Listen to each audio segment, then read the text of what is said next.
once again.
Shortly, the Chancellor, the Honourable Michael Egan AO, accompanied by the academic procession, will enter the graduation hall.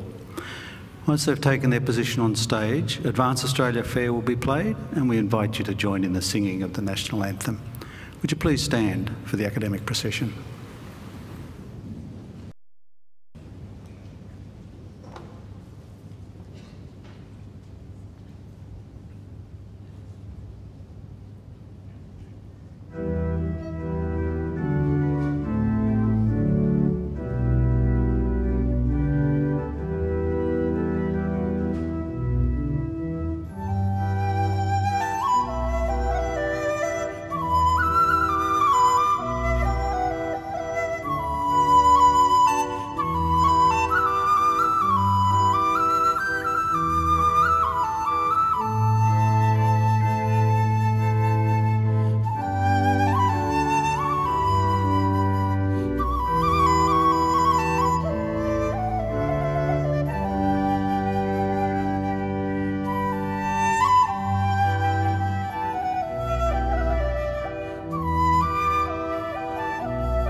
Please be seated.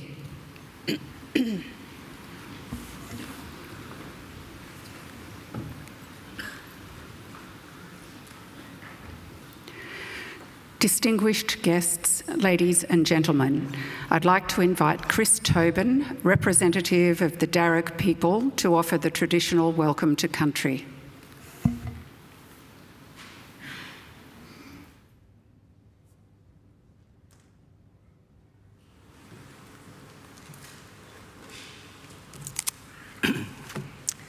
Thank you.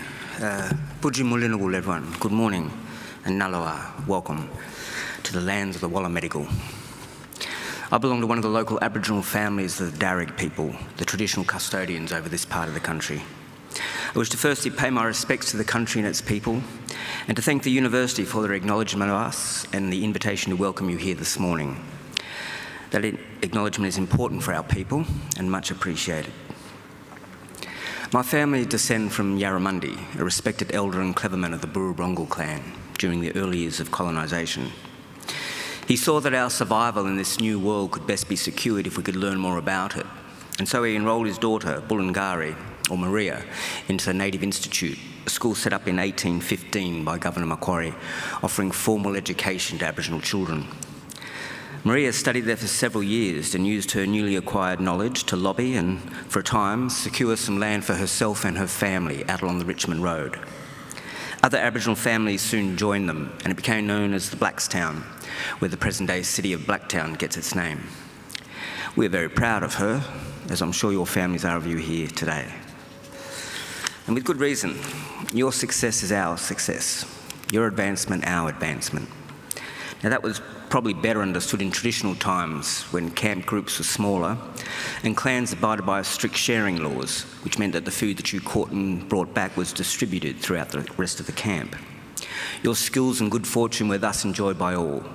Your efforts literally nourished the rest of the community, and you in turn were looked after by them.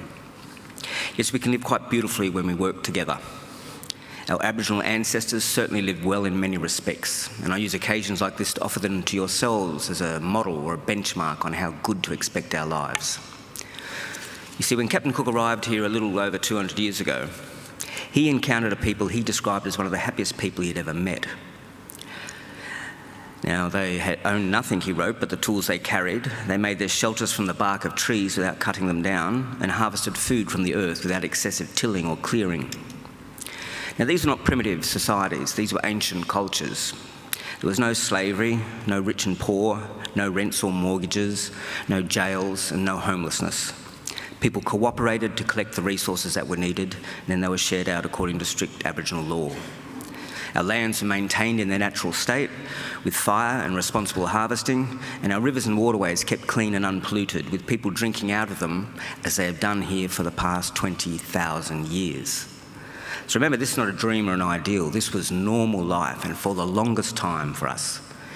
And there's little reason why we should expect less for ourselves and our children than what our ancestors enjoyed. Admittedly, there's a lot more of us. However, we're a clever people, and there's still much magic in the world, I believe. So graduates, I would say expect great and wonderful things from your life. Life is normally good, and we are naturally a happy people. But share your gifts with the rest of us, and keep following that beautiful spirit within you that got you this far, and I'm confident that together we can put together a country and a world that we can be proud of again, and one that is worthy of our children. We can all do our bit. I'll do mine by winding up now and letting you graduate. I just want to say congratulations to all of you and all the best in our collective futures. Thank you and welcome to country.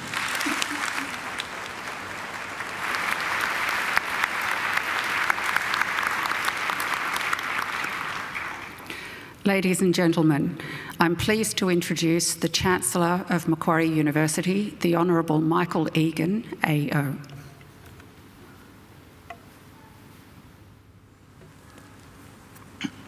Thank you, Chris Tobin, for your welcome to country. Well, graduands, ladies and gentlemen, boys and girls, first I want to thank all of you for coming. A graduation ceremony is a very important celebration of achievement. The achievements, of course, of our graduands, but also of the university. So it's very good that you're here, and I'm very grateful that you are. I also want to especially thank those of you who have brought children with you today. It's good for them that they're here because their memories of today and of the importance of today may one day be the thing that inspires them to emulate the successes of today's graduands. And their presence is also good for us because every celebration is enhanced by the presence of children.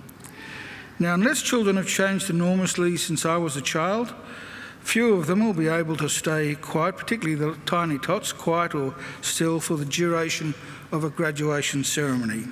I don't expect them to, I don't want them to, and I don't want parents to worry if they don't. They are most welcome, and please let them run around and make as much commotion as they like. And we do have a few babes in arms too, and they are permitted to cry. In fact, they can wail their lungs out because we've learnt from long experience that the louder a baby cries during a graduation ceremony, the more certain it is that they'll be back within 25 years to take out their first PhD. So it's to be encouraged. Now, the most important thing today is that our graduands have a great day. And you'll only have a great day if you're relaxed. Most of you look quite relaxed, but few of you look as though you're so nervous that you think you're about to go into the exam room rather than collect your degree. Truly nothing can go wrong today. Well, that's not quite true. Sometimes people come up here and trip. That's why all these people are here. Their job, they're highly trained. Their job is to pick you up and send you on your way. So truly nothing can go wrong, so don't worry about it. Just sit back and have a great day. Because you deserve to enjoy the day, you deserve to take pride, great pride, in your graduation. Completing a degree is never easy.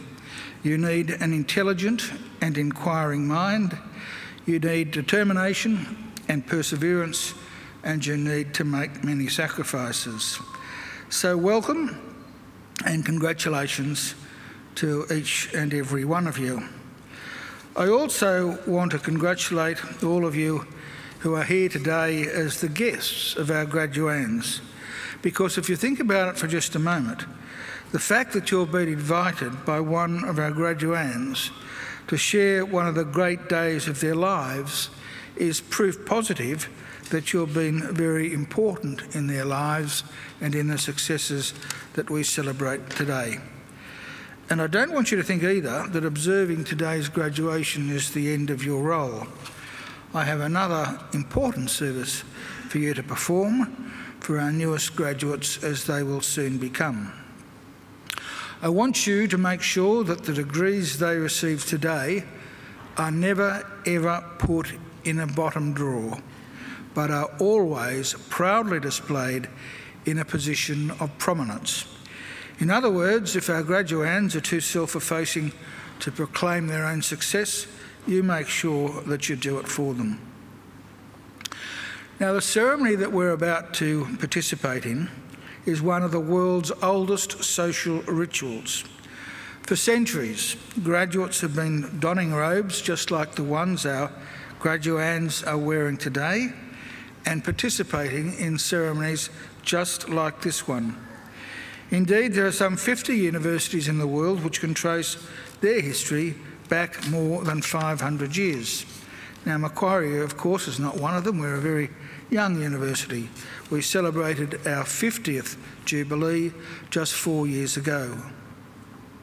We proudly take our name from Australia's greatest colonial governor, Governor Lachlan Macquarie, a man whose greatness and achievements were never acknowledged by his contemporaries, but only by history. Those of us who went to school in New South Wales were taught that Macquarie was a great builder, and indeed he was. But his greatest legacy had nothing to do with bricks and mortar. His greatest legacy was the ethos he established, much to the annoyance of the British authorities at the time, of an egalitarian society. Because it was Macquarie's insistence that in this fledgling convict colony there be no distinction between the free and the freed that was the foundation of the Australian notion of a fair go for all. And that is a legacy that here at Macquarie we will always aim to maintain and honour. After our first 54 years, we now have more than 184,000 Macquarie graduates living in 142 countries.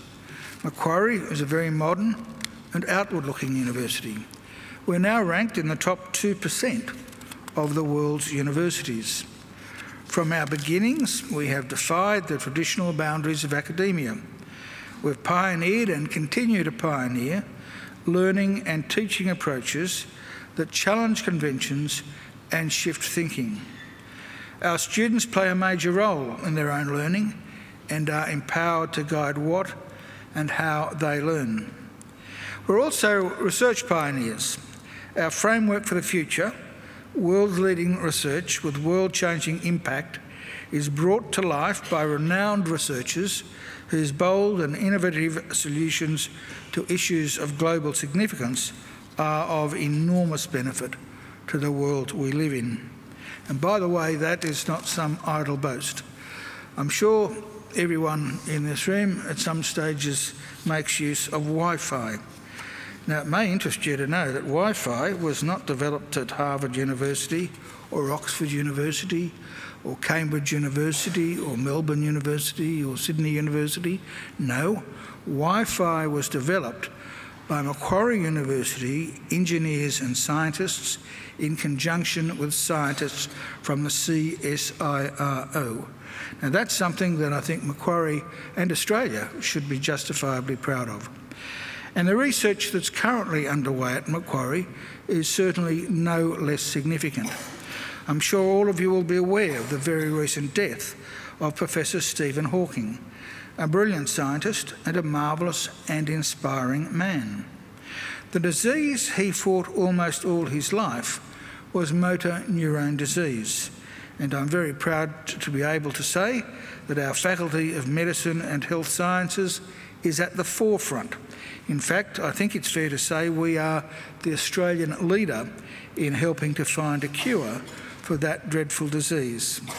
You may even have seen a few days ago reports of shark attacks in Western Australia, and a few months back shark attacks on the north coast of New South Wales. Well, we've even got researchers here working on an innovation that will prevent shark attacks on surfers, which I'm sure will come as good news to all the people who ride their surfboards up and down the Australian coast. In fact, we have countless research projects underway, all of which have enormous potential to add to the world's knowledge and well-being. We're also proud of some of our new or relatively new facilities, including our Australian Hearing Hub, our library and our hospital. We are the only university in Australia which owns and operates its own hospital.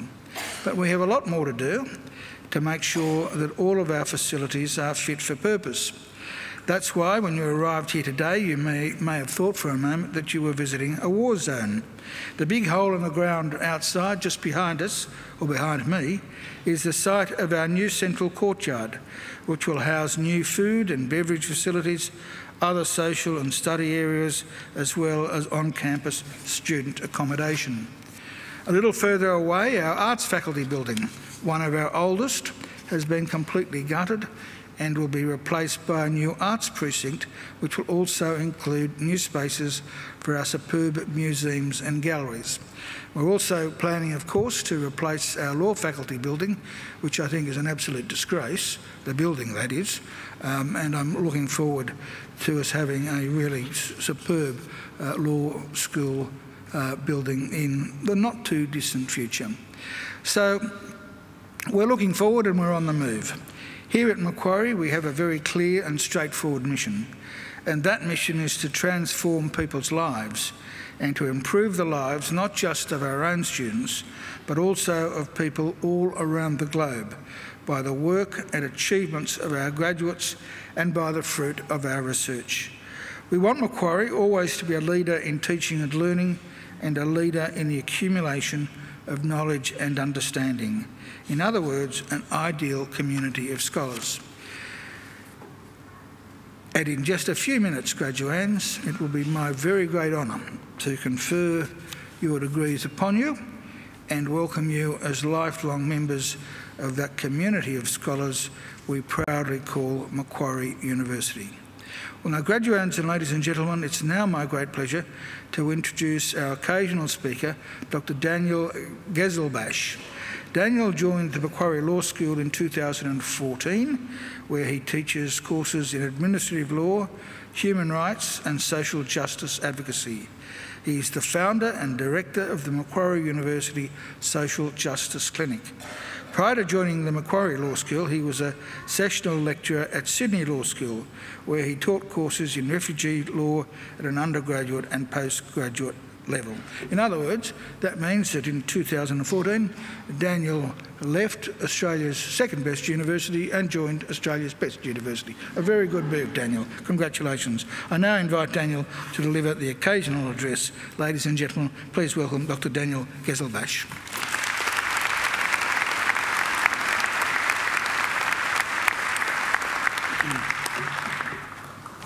Chancellor, colleagues from the faculty, graduands and friends and family of graduands. What a great honour it is to be here before you today to give this occasional address. Let me start by extending my heartfelt congratulations to all the graduates. And I really encourage you today to take a step back and reflect on and savor your achievement, and also importantly, to thank those important to you that helped you get here. Then head out into the world with your head held up high as Macquarie alumni. We produce a special type of graduate, engaged global citizens. Our university has radical roots which continue to influence our approach today. The history section of our official website includes a quote describing Macquarie as Australia's most radical and unconventional university. The university was set up in the swinging 60s, and by the 1970s, it was one of the most politically active and socially progressive campuses in the country. Professor Ghassan Haj, who's one of Australia's leading sociologists, told me a great story about what it was like studying here in the 1970s. So his parents sent him over from Lebanon to study medicine at University of Sydney. But he found the environment stifling. He'd heard stories about the vibrancy of the Macquarie campus, so he decided to drop out of medicine and start an arts degree here. On his first day, he arrived on campus full of doubt, feeling a bit guilty about his decision. But he worked into his first tutorial, Sociology 101, and he found his tutor kicking back at the front with her feet up on the table, bare feet sticking out of her bell-bottom jeans, and rolling a cigarette. He says it was in that moment that he knew he'd made the right decision. The bell-bottom jeans are long gone. Our tutors now, for the most part, wear shoes, and there's certainly no more smoking in the classroom. But elements of the radicalism of that period survive. We produce change makers, fiercely independent thinkers who are trained to critique and disrupt the status quo. I'd like to share a short quote with you from Duncan Kennedy of Harvard Law School, who's one of the founders of the critical studies movement, which was very formative, very influential in Macquarie's formative years. His comments relate to law schools, but have relevance to university education more broadly. Writing in the 1980s, Professor Kennedy observed that we sometimes think of law schools like a trade school, with endless attention to detail, a grim focus on the limited task at hand, and lack of theoretical ambition.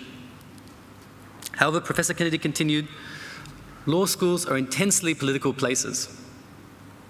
Indeed, if they see themselves simply as that trade school, Kennedy argued that they become a place for ideological training for willing service in the hierarchies of the corporate welfare state. Students, he said, act affirmatively within the channels cut for them, cutting them deeper, giving the whole a patina of consent and weaving complicity into everyone's life story. But he concludes with a rallying cry, resist. Macquarie Law School was and continues to be ground zero for this resistance. With our focus on teaching law in context, we teach students to recognize the shortcomings of our legal system and its role in perpetuating inequality and social hierarchy. Our position within the arts faculty provides opportunities for interdisciplinary approaches for tackling these issues. Students are encouraged to conceptualize the law not as a tool for maintaining the status quo, but the key to shaping a progressive and more just society. And this is the idea which lies at the heart of the Macquarie Social Justice Clinic. Building on the law school's commitment to championing the vulnerable, the clinic's goal is to shape and train the social justice advocates of the future. Students are partnered with leading public interest practitioners to work on real-life social justice cases. And our current partners involve the National Justice Project and Refugee Advice and Casework Services, who run satellite offices in a dedicated room in the law school. The initiative is still very much in its infancy. We only started operating a little over a year ago, but it's been a wonderful learning experience for everyone involved, including myself. I just want to share with you a couple of the exciting initiatives our students have been involved in. One of our ongoing projects involves advocating on behalf of refugees on Nauru and Manus Island with regards to helping them secure adequate medical treatment. This involved our students interviewing clients on Nauru and Manus on a regular basis over WhatsApp, and we were also involved in successful bids to transfer some of these asylum seekers, asylum seeker children from Nauru to Australia. We assisted on a successful legal challenge to the federal government's attempt to take away mobile phones from people in immigration detention, and we've helped around 24 asylum seekers apply for protection visas here in Australia. Much of our work has focused on assisting refugees, and this reflects my own biases and interests as a refugee lawyer and offspring of a refugee family from Iran. But we've taken on exciting projects in other areas.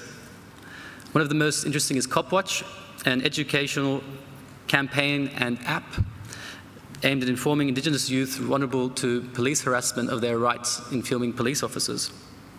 And our students had the opportunity to work alongside developers from the tech company Atlassian in developing the app. For those amongst you who are committed to using education to change society for the better, which I hope there are many, I wanted to share a few pieces of advice based on my own modest experience. Most importantly, acknowledge the position of privilege you hold by virtue of your education to affect social change. And think about how you can deploy this knowledge working within the system and also to affect broader systemic change. Acknowledge the limitations of the law. And this may be disappointing to hear for those law graduates among you, but there's only so far you can get with litigation. In the short review of the work that I just set out, that the clinic undertakes, you notice that litigation only plays a small part in what we do. You can certainly use the courts to seek justice for individual clients, but achieving broader systemic change in this way is very rare. Given the fact that we lack a Bill of Rights here in Australia, legal victories can easily be overturned by Parliament. And we've seen this happen time and again with respect to legal challenges to Australia's harsh asylum policies, which are undone by way of bipartisan legislative amendments. Having acknowledged the limitations of the law, work on developing and deploying non-legal advocacy skills. Long-lasting systemic change will only come through changing public opinion, which will filter through to legislative change. This can be done on a grand scale through social organising, so community organising and running media and social media campaigns. But it can also be done on a smaller scale through your everyday interactions with the people around you. So go out into the world, lead by example, and persuade people to join you in building a more just, equitable, and inclusive society. On a more general level, no matter what area of work you choose to go into, pay attention to the detail, but don't lose sight of the bigger picture. The world will try and turn you into a cog in a machine, but in the words of Professor Kennedy, resist. Thank you and congratulations again.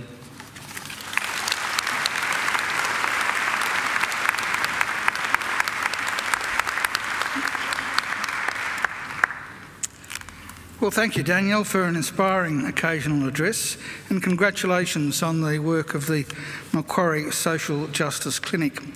It's very true, a few of us who are in privileged positions ever acknowledge that we are privileged. We always tend to think that it's a result of our own efforts, but in fact, privilege is usually something that is handed to us by the work of others or the situation that we're born into, and we should always acknowledge that. Daniel, I'm really glad you escaped City University and came to Macquarie, because we need more people like you. I think he deserves another great round of applause.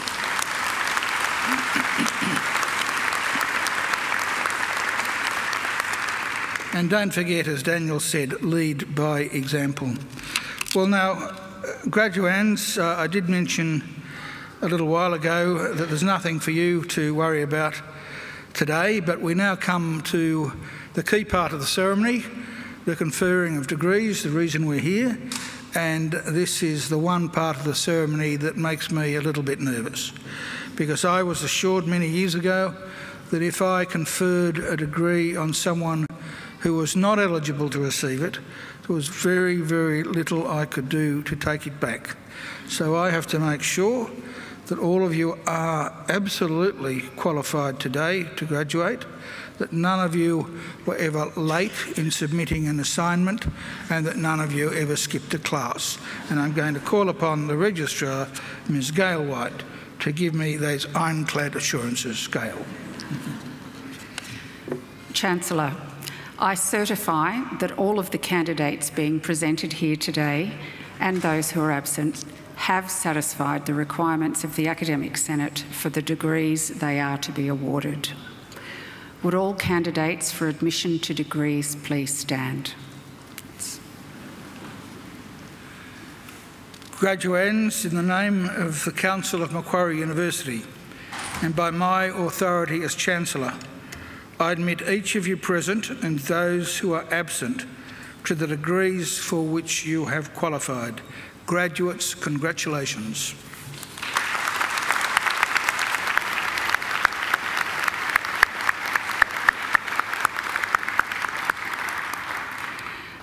Please take your seats.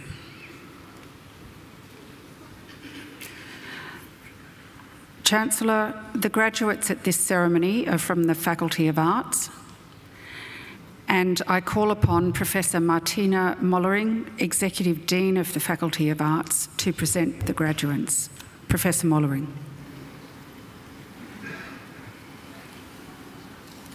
Chancellor, students and staff in this faculty work together within and across disciplinary boundaries to ask questions about socially complex problems. They identify paths of research, analyze and communicate ideas in creative formats, and reflect on the skills and knowledge they will need to understand the world, past, present, and future. Students are encouraged to use their skills and talents to connect with local and global communities. This faculty includes research and study areas in ancient history, anthropology, English, Indigenous studies, international studies, law, media, music, communication and cultural studies, modern history, politics and international relations, philosophy, sociology, and security studies and criminology. Chancellor, I present to you the graduates from the Faculty of Arts whom you have admitted to degrees. I present the graduate admitted to the degree of Bachelor of Psychology Honours, first class with the Bachelor of Laws Honours, Sujitra Barasalingam.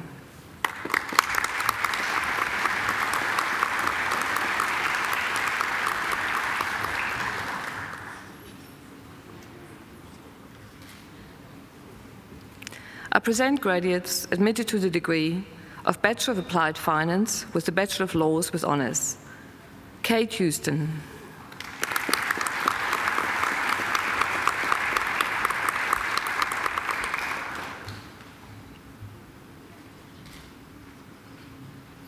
Edwin Nee.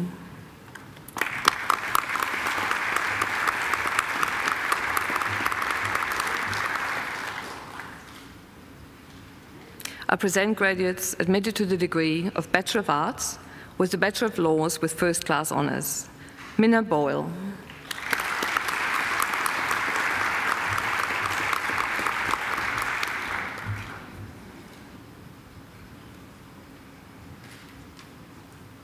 Jonathan Jaja.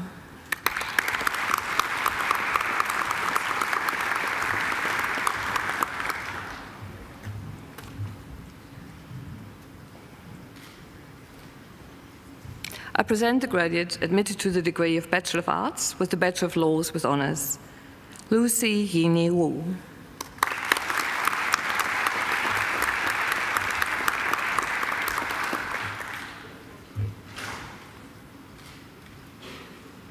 I present graduates admitted to the degree of Bachelor of Arts Psychology with the Bachelor of Laws with First Class Honours, Brandon Donnelly.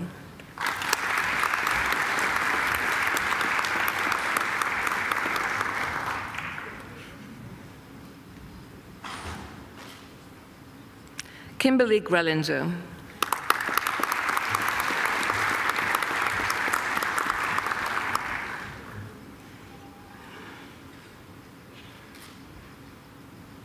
Sasika Kathleen Houlihan.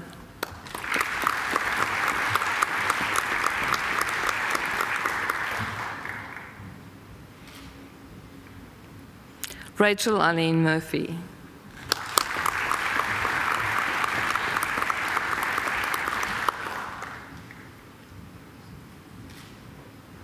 Brodie May Purden.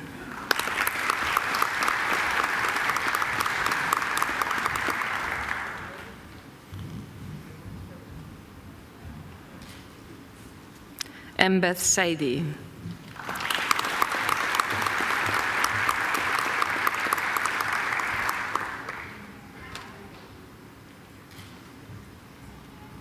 Aaron Hao-Chun Wong.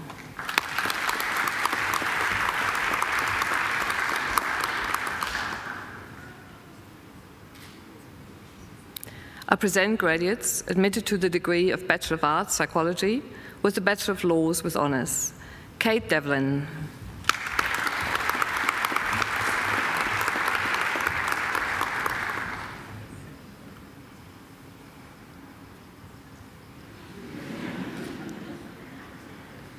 Nicola Jean Filadi.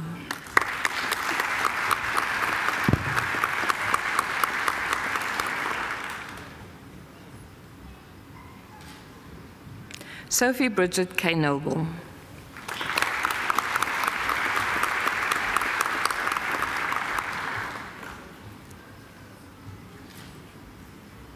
I present the graduate admitted to the degree of Bachelor of Business Administration with the Bachelor of Laws Honours First Class, Sebastian Hanscom.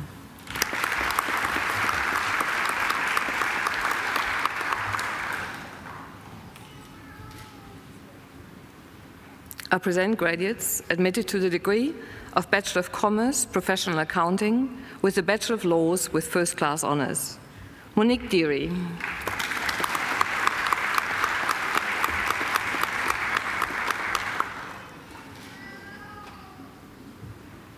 Jake Ross Giordano.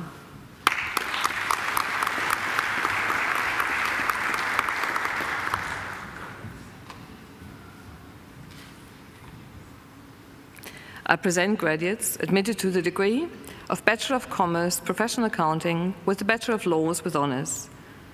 Valerie Codrington.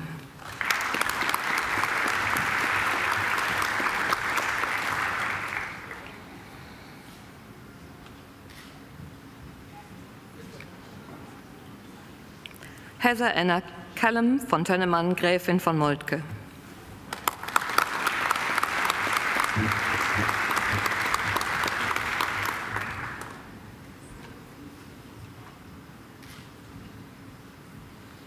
Matthew Khoury.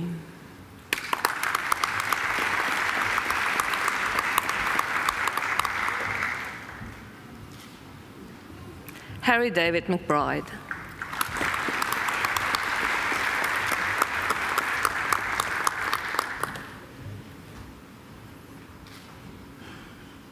Jacob Patrick Roche.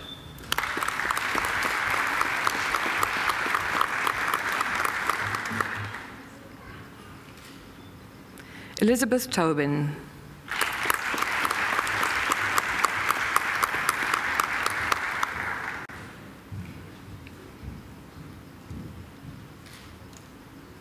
I present the graduate admitted to the degree of Bachelor of Commerce with the Bachelor of Laws Honours First Class, Jessie McNaughton.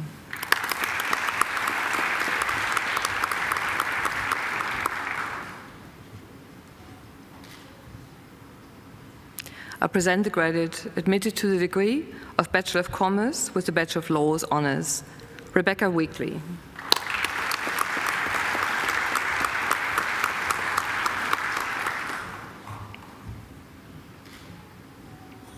I present graduates admitted to the degree of Bachelor of Commerce with the Bachelor of Laws with First Class Honours, Mitchell Bazana.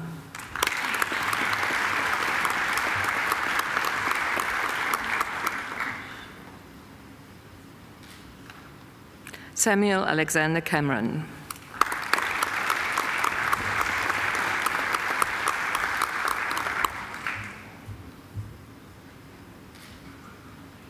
Matthew James Fonte.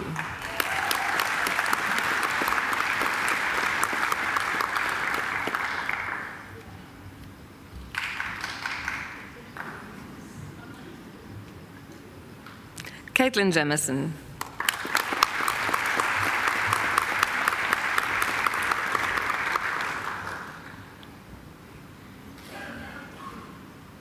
Isabel Macquarie.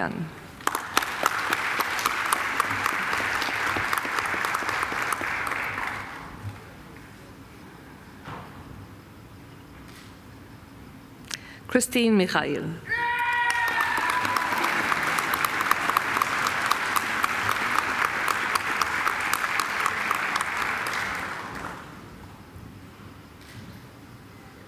Megan Audrey Williams.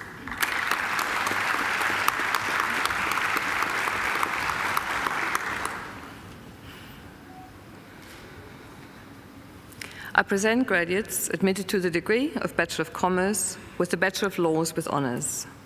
Natalie Louise Antone.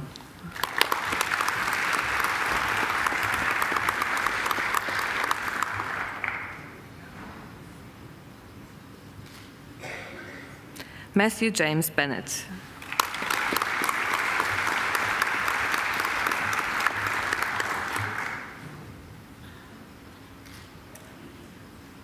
Suchira Rajiv Chauhan.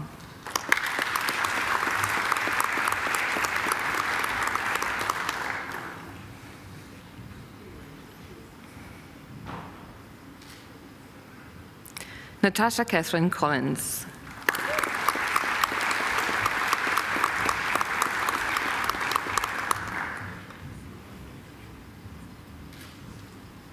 Luke Fatin.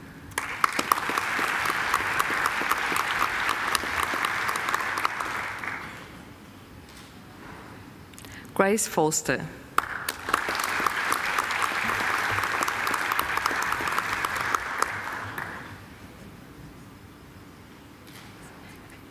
Aidan James Gench.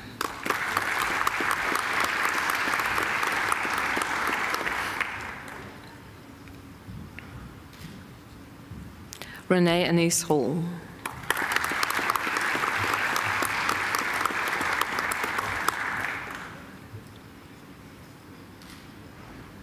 Gina Joseph.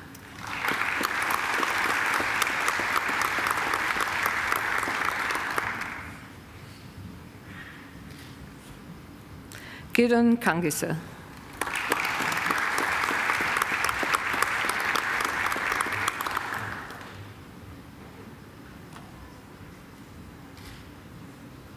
Samantha Kadzi.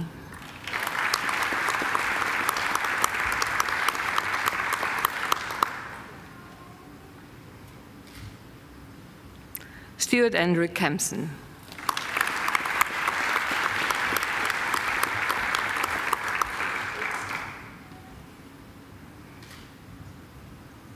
Anastasia Yang Liu.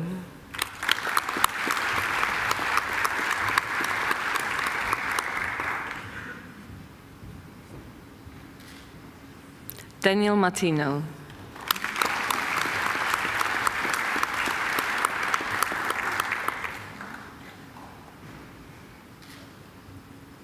Allegra Giselle Lauren Perouk.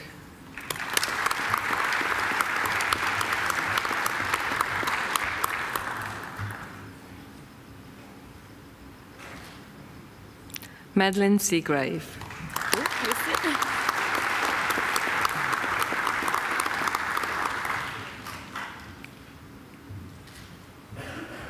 Jessica Schoor.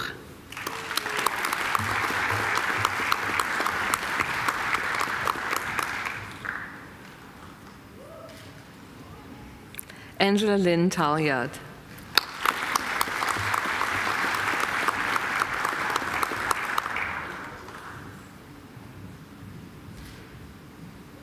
Karen John.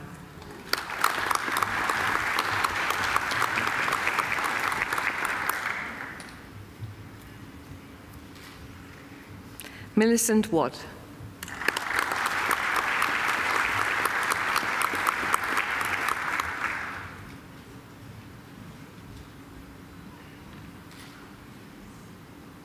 Pei Yia Yo.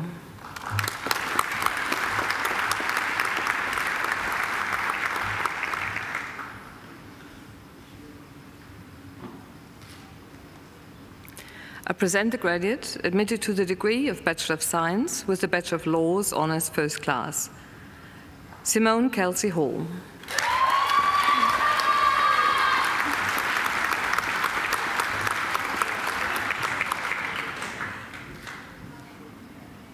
I present graduates admitted to the degree of Bachelor of Science with the Bachelor of Laws with First Class Honours. Alexandra Larkin.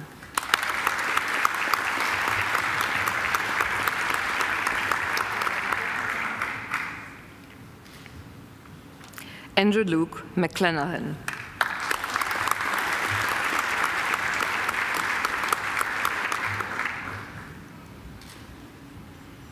I present graduates admitted to the degree of Bachelor of Science with the Bachelor of Laws with honours. Joanne Chen.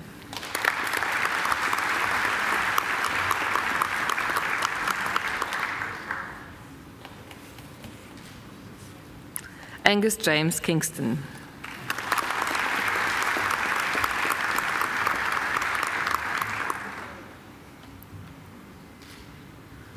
Brodie Frank Moy.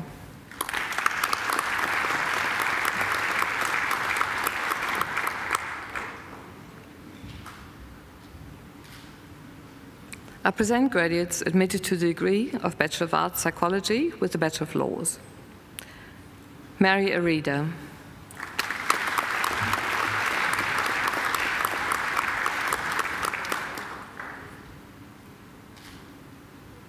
Rosie Annalise Collard.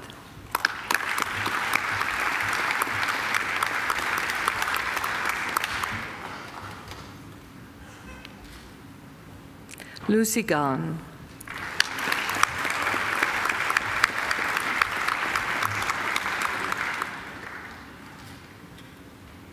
Avanti Joshi.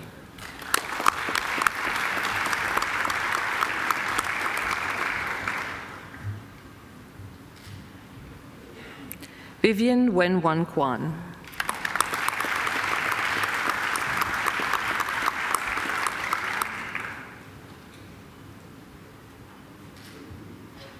Elizabeth May.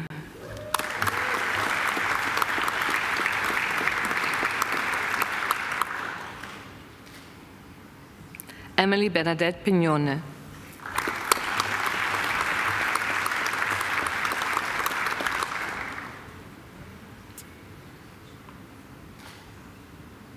Sahil Verma.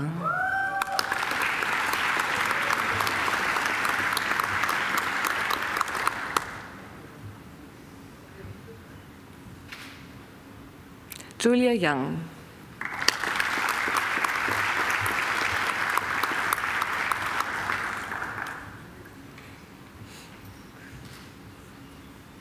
Raymond Jai.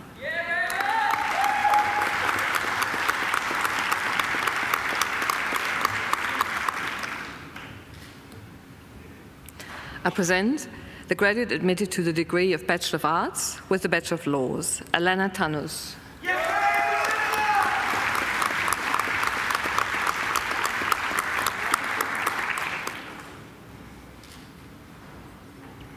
I present graduates admitted to the degree of Bachelor of Business Administration with the Bachelor of Laws, Annie Danby Chung.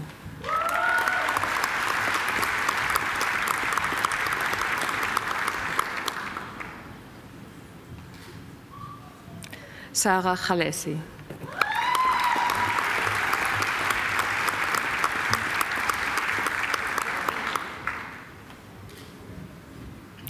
Selena Lukman.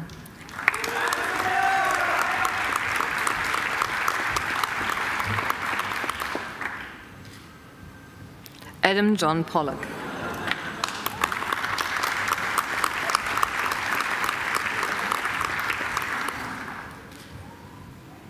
Keshia Tambia.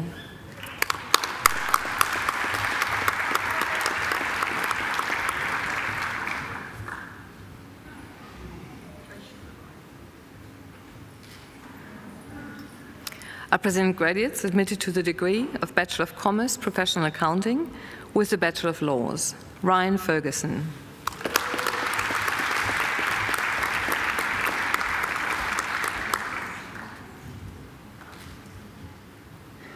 Namatullah Husseini.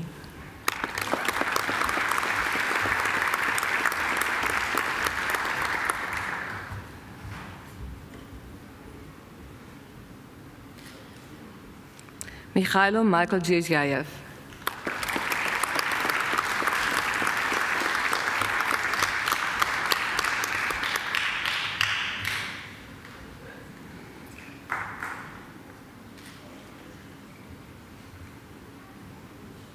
Ezra Kosh.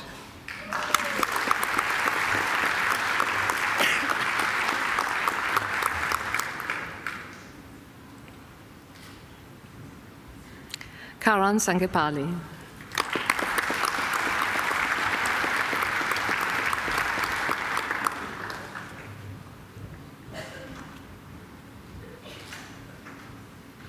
I present graduates admitted to the degree of Bachelor of Commerce with the Bachelor of Laws. Nicholas Burton.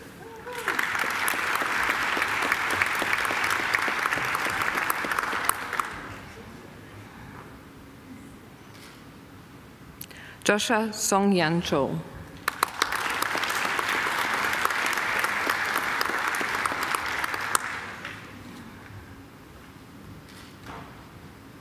Selva Danka.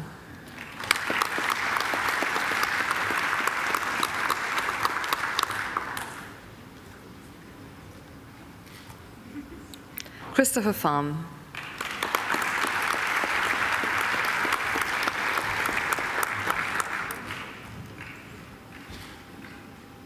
Samantha Furders.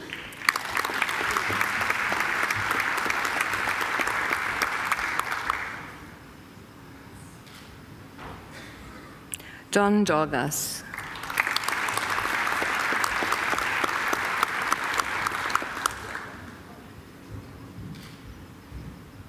Jack Guthrie.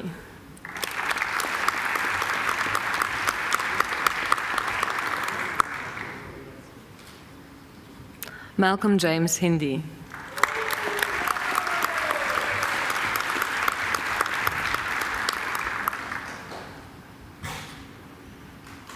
Andia Javidirad.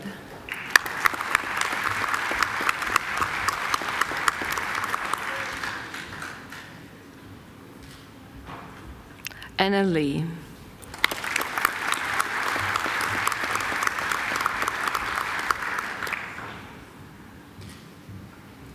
Claudia Lynette McEwen.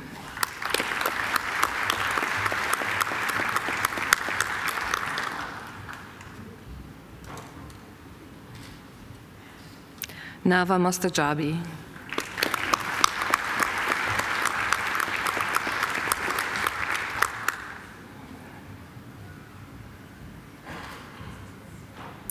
Tinu Ma Nguyen.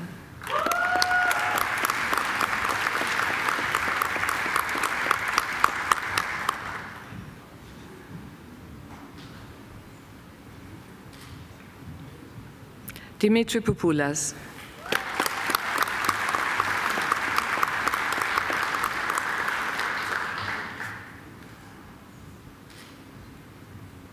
Irving Quatch.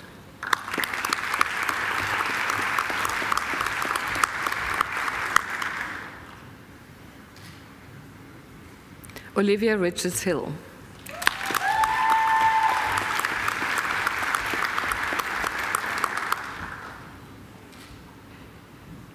Kyrillos Riskala.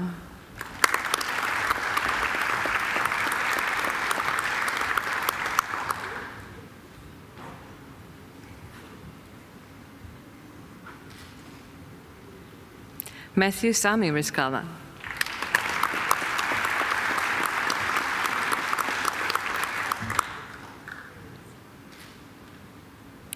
Sidak Rowa.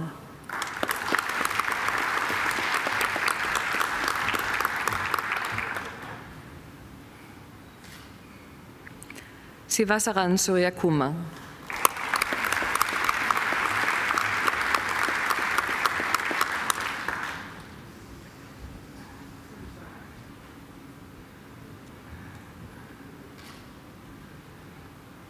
Emily Chia.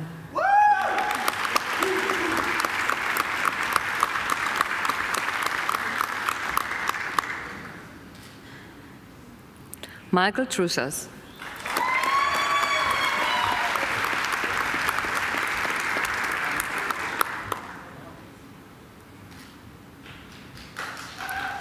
Kuyan Anna Vu.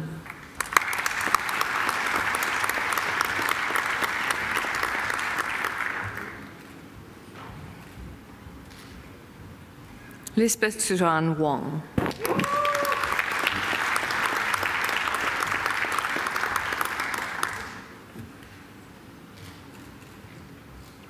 Yathai Herbert Jung.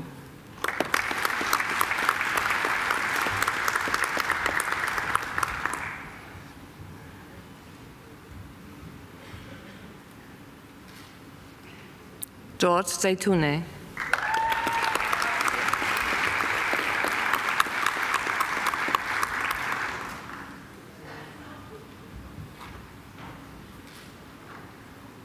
David Rundle.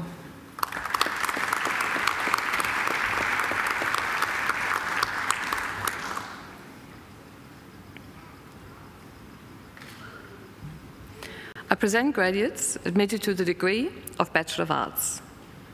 Anna Abram.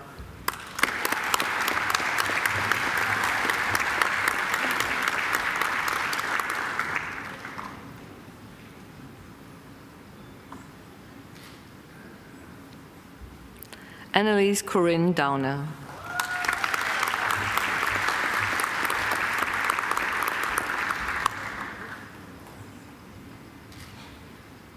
Shu Lim.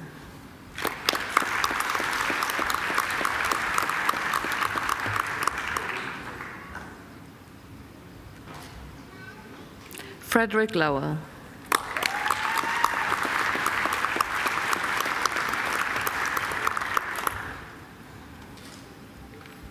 Crystal N. Malik.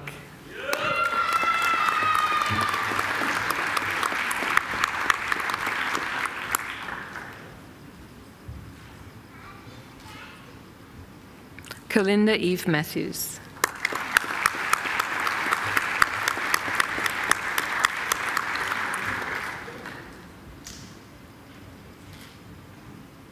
Jamie Macquarie.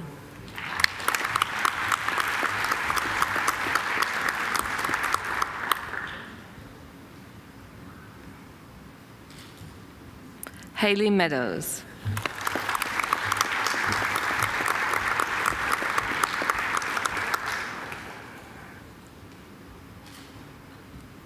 Katarina Nesperek.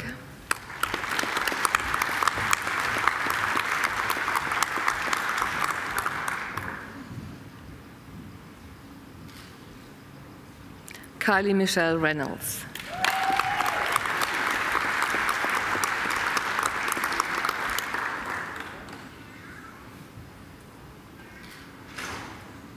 Nicholas Robert Zucker.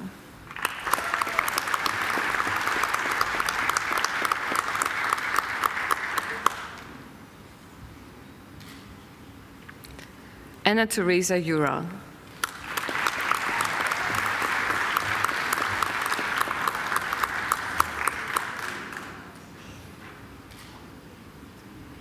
I present graduates admitted to the degree of Bachelor of Social Science. Brooke Armstrong.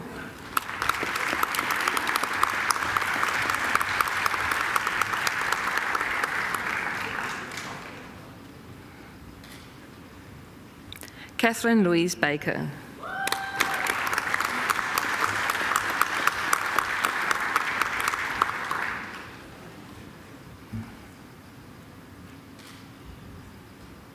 Kate Erin Bowman.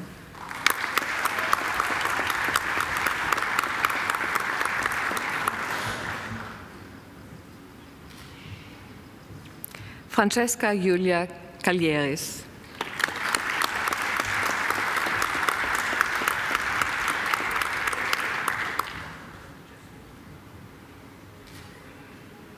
Celine Eigner.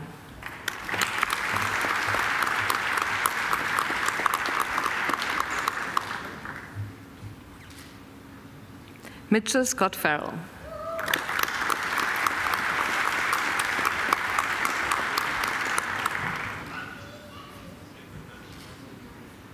Jessica Jeffries.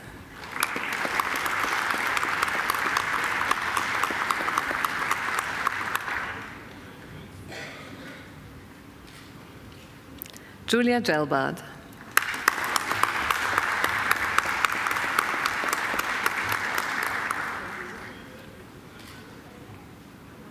Martine Majoub.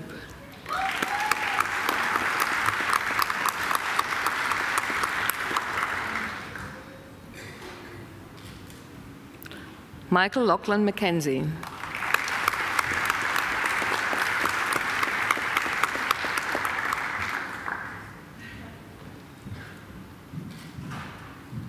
Patience Quitty.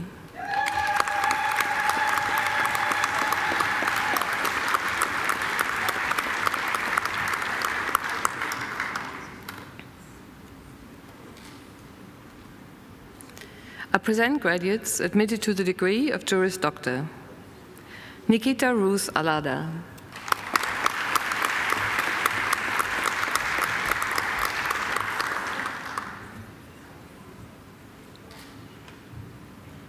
Megan Lee Allenson.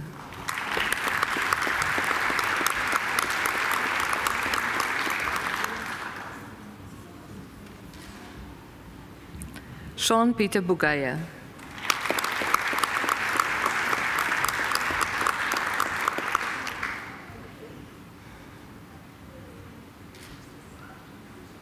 Eloise Mary Cotchett.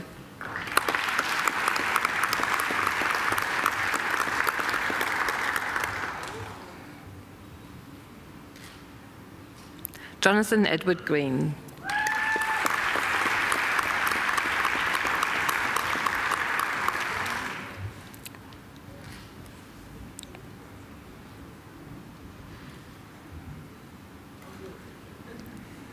Claudia Hollings.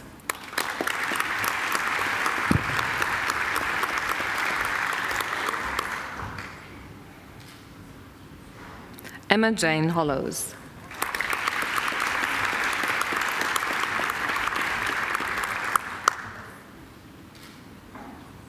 Hugh Lightbody.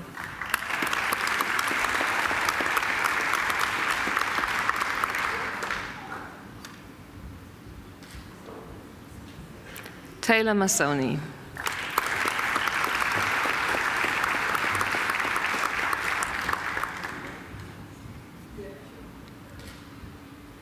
Carissa Nike.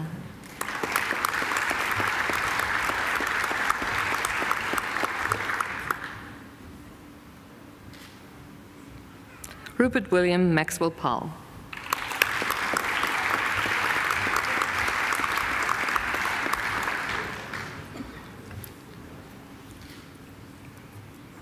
Pavitra Raja.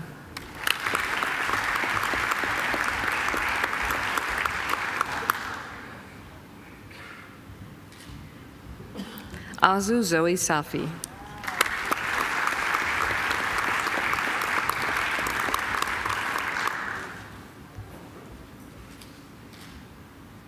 Ahmad Sawan.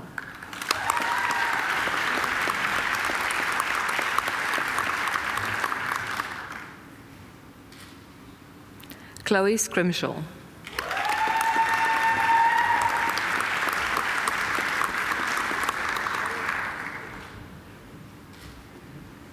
Yelena Sudha.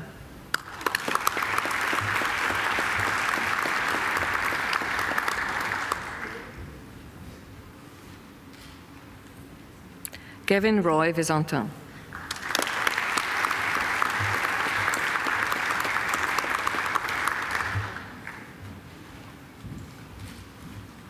Victoria Josephine Whiteman.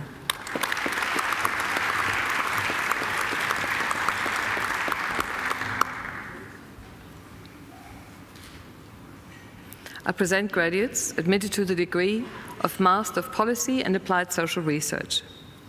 Shannon Grace Bowes.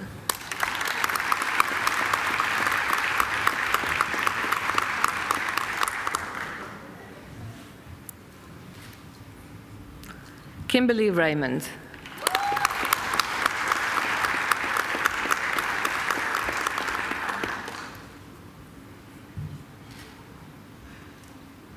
I present the graduate admitted to the degree of Master of Research. Cooper Balby for a thesis entitled Trawling for Norms, the Depoliticizing of Irony, Stigma and Effect.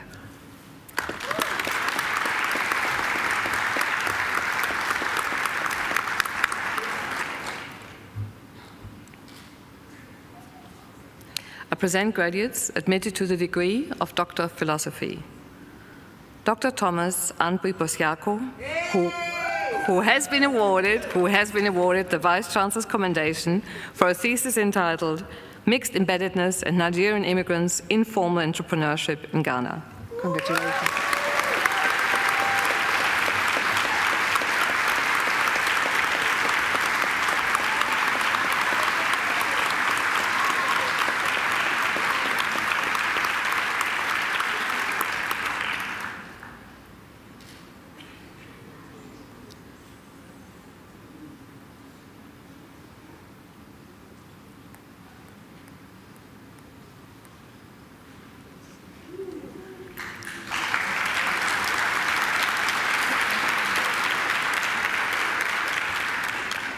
Dr. Claire Marie Ferrugia for a thesis entitled Imagining an African Community, African Women in Western Sydney and the Politics of Sharing.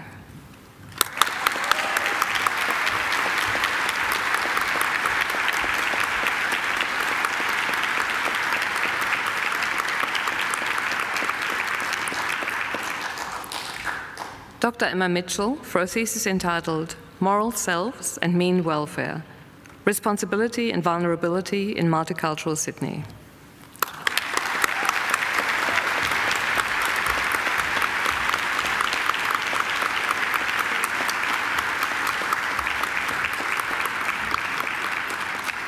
Chancellor, that completes this morning's presentation of the graduates from the Faculty of Arts.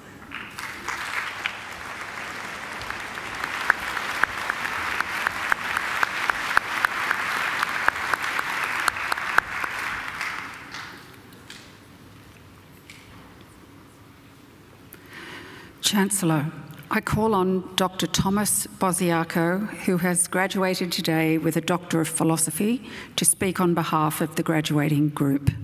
Dr. Bosiaco.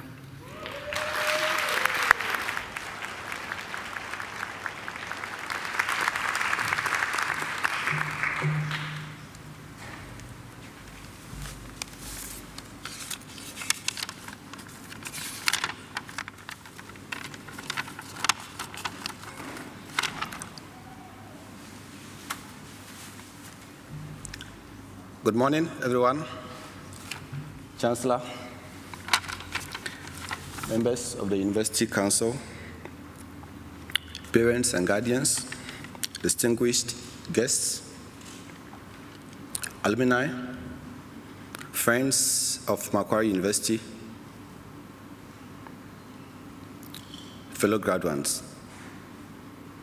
good morning and congratulations. I feel extremely excited this morning to be called upon to speak on behalf of the graduating class. This, for me, is an important event. And coming from a humble background, I say I'm extremely privileged. I would like to start this speech with a message of congratulations to these amazing graduates. We have braved all the storms, and we have achieved what we set out to achieve. We have succeeded in counting on ourselves to reach this far. Congratulations. This marks an important milestone in the birth of a new era, an era to contribute to societies that nurtured us from birth and invested so much in us. Before coming to Macquarie University, I had made a promise in an email to my PhD supervisor, Associate Professor Eli Vasta, to become an African student that Macquarie will be proud to have. Eli's response at that time was simply, "Congratulations. This is very pleasing." Now, standing here this morning in front of all of you, I would like to say to Eli that I've made it. I'm sincerely grateful to you, Eli, and I'm also grateful to my associate supervisor, Dr. Norbert Ebert, and the entire sociology department,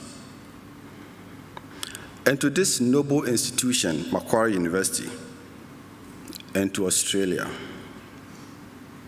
Fellow graduates, I'm sure we have our different stories and how our journeys to study at Macquarie began.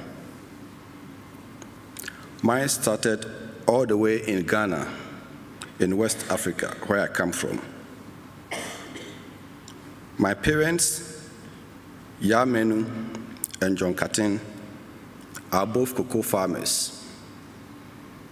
They never had any formal education. And yet, they believed in my dream. It is with their hard work and support that during my upbringing, I had the best education that I could afford. Without them, I wouldn't be here today. I always remember what my mother used to tell me, that a person is as good as dead if they are without a vision. That admonition has been my guiding guide, and I applaud her highly. Being the first person in my family to study to the university, I made it a dream to go as far as I could in my studies. My joy knew no bounds when I received the news of a scholarship to study at Macquarie University. This, I felt, was a great opportunity, and I had been looking for. But it was also daunting. I was leaving my family and loved ones behind to start this journey alone without my wife.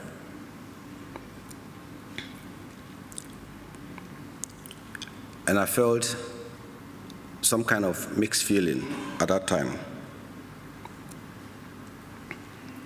My wife, Phyllis, at that time decided that she would stay back for a moment before we make arrangements so she can join me. And she did that without any challenge. And 3 months after I have arrived in Australia, she joined me, and we both left our daughter, Nanaya, in Ghana. And by the way, we have had a son, Yao, since we came here. I first arrived in Australia on 22nd of February 2014. And as I indicated, Phyllis joined me a bit later. And in 6 months into my PhD, we had our son. But given the challenges that we had here, we had to send our son back home. And so my son and my daughter are both back in Ghana, and they are being cared for by my parents. I would like to give them a huge thanks for all that they have done. I'm very sure without their support, I wouldn't be able to reach this far. I also would like to say a big thanks to Phyllis, who has been with me all this while. And I would like to note here that without her support, this journey will have taken a different trajectory. Thank you very much, Phyllis.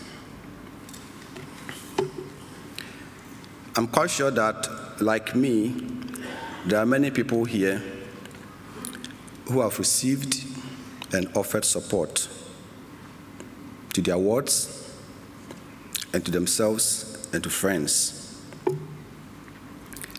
And for these people, I'm quite sure they have been looking forward to this day, the end of our journey. In my mind, I think that they have been looking forward much more than we have. And that is understandable because they love us and they would like to do everything for us. And that's why they have joined all of us here this morning to share in our achievement. Thank you very much.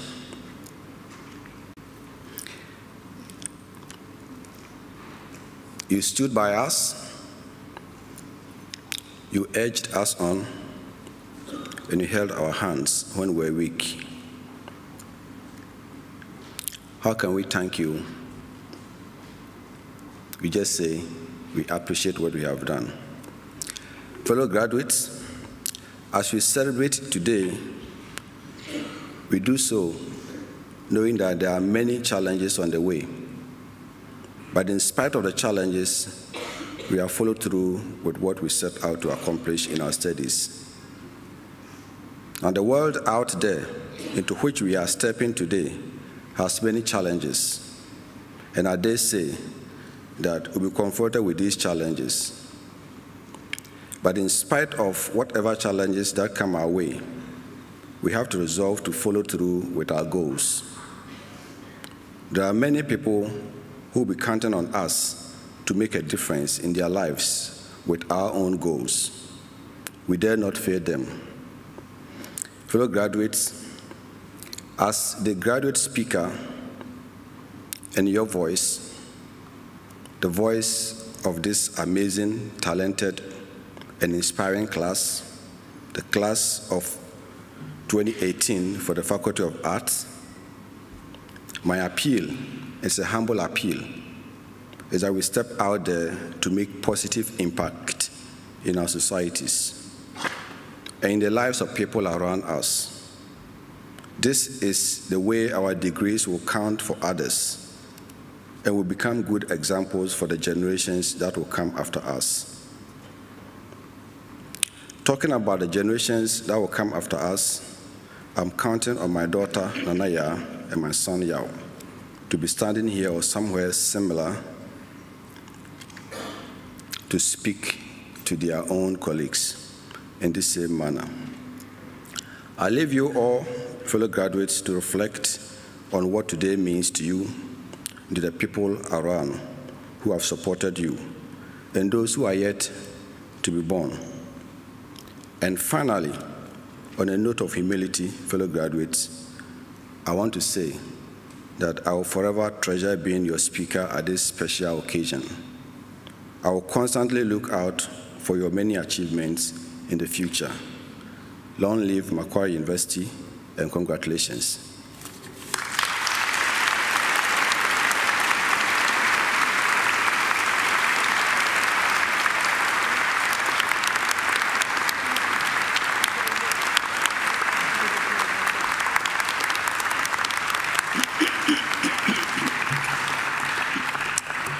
Yes, Thomas, there will be, excuse me, there will be many people counting on you to make a difference, and I have absolutely no doubt that you will. I congratulate you on your Doctor of Philosophy degree, and I thank you for coming to Australia to study and for coming to Macquarie University to study. I think Phyllis should be very proud of you, and I'm sure your parents are too, and one day your children will be too. Phyllis, I think you married a very good guy. Good on you. I think Thomas deserves another great round of applause.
Well, now, that wasn't too bad, was it? That glorious voice, ladies and gentlemen, belongs to Angela Brewer. And we're very fortunate here at Macquarie University that Angela sings at almost all of our graduation ceremonies. But every now and again, for one reason or another, she's unable to get here. So you're lucky that today was one of the days when she could perform, because when she can't, I do the singing. I think she deserves another great round of applause.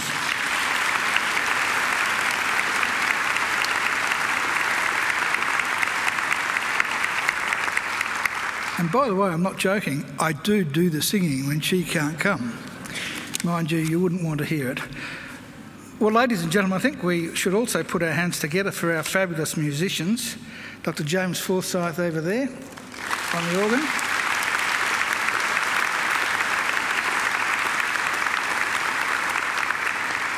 And on the Chinese transverse flute, Dr. Chai Chang Ning.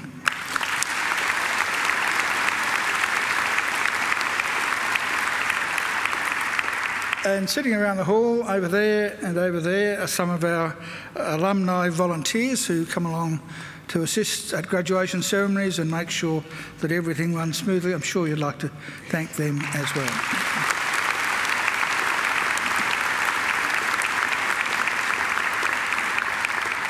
And sitting behind me, of course, are representatives of our academic community who've been very, very important to you in your journey here at Macquarie, so I think you'd like to thank them, I'm sure.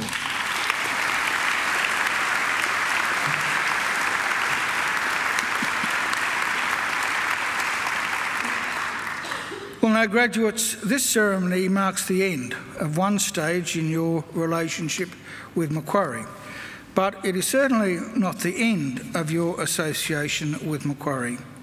From today on, for the rest of your lives, you are part of the bigger Macquarie family, which is our alumni, and part of the network of over 184,000 Macquarie alumni spanning the globe. We'll keep in touch with you through our alumni program, which is focused on lifelong learning, lifelong support, and lifelong connections. Our commitment to you is to help you keep in touch and engaged with Macquarie throughout your life. And please, graduates, do make sure that you come back to Macquarie, either to undertake more study or attend alumni events, or use our aquatic and fitness facilities, or even, if the mood takes you, just to enjoy a stroll through our lovely campus or enjoy a picnic by the lake. Graduates, the award of a university degree carries many opportunities and privileges, but like all privileges, it also carries responsibilities. Believe it or not, you, each and every one of you, can change the world. And you don't have to be a Nobel Prize winner to do it either. Because almost everything you do in your homes, in your workplaces, and in your communities matters and can make a huge difference. The consequences of every effort, every action, large or small, can reverberate throughout society through the decades, indeed the centuries. Even something as simple as a kind word or a kind gesture can often be the spark that ignites a great life or a great career or a great achievement. So as Chancellor of Macquarie University, I charge you to use what you have learned, not only for your own benefit, but also for the benefit of the world we live in. I charge you to use the skills and knowledge you have acquired with rigour and integrity, and to commit yourselves to a program of lifelong learning and inquiry. I charge you to recognise the worth and dignity of all people, particularly those who have not had the opportunities that you've enjoyed. I charge you to set high goals and to continue the hard work that has brought you so far. I charge you, wherever you go, go with all your heart. And in all you do, I charge you to uphold the good name of Macquarie University. Now, graduates, I hope that you'll also always remember the people who have helped you along the way, many of whom are here with you today. So, to acknowledge their contribution and thank them for it, I'm now going to ask you to do a few things. Graduates, would you please stand? Now I'd like you to put your degrees on the seats behind you so that your hands are free. And now I'd like you to turn to face your families and your friends. And now I invite you to give them a mighty round of applause.